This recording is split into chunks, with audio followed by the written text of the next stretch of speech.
তো টেনশন যে ভালো না সবাই জানে, তো আমি করছি। আর এটা করে যে কোনো ফায়দা নেই তাও জানি, তাও করছি। তাহলে টেনশন করলে প্রেশার বাড়ে কিনা বলেন সবাই? বাড়ে।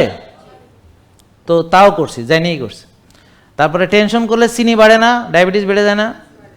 তাহলে জেনেই করছি। টেনশন করলে ঘুম হয় নাকি হয় না? তাহলে ঘুম না হলে হজম হয় নাকি হয় না? তাহলে টেনশন করলে হাড় ক্ষয় হয়, মাসেল ক্ষয় হয়ে যায়। তাহলে টেনশন ভালো?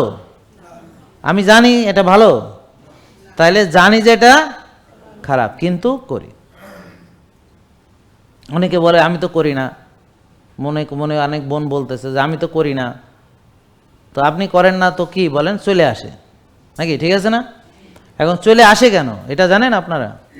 এটা শিখবেন কেন চলে আসে। এটা হলো অভ্যাস। যেমন ধরেন 20 বছর ধরে উনি টেনশন করতেছে, তো এখন তার যে ব্রেনের সার্কিট, তার যে নিউরো ট্রান্সমিটার রিলিজ হচ্ছে, সেটা যে নিউরোপেপটাইড রিলিজ করতেছে, তার যে হরমোনগুলো রিলিজ করতেছে, এবং তার ফলে তার যে ফিলিংস তৈরি হইতেছে, এইটা অনেক বছরের প্র্যাকটিস করতে করতে করতে করতে রিহার্সেল করতে করতে করতে করতে এটা অটোমেটিক হয়েছে। এখন কোনো কষ্টই লাগবে না তার টেনশন করার জন্য। চিন্তার কোনো কারণ ছাড়াই সে মাশাআল্লাহ চিন্তা করতে পারে।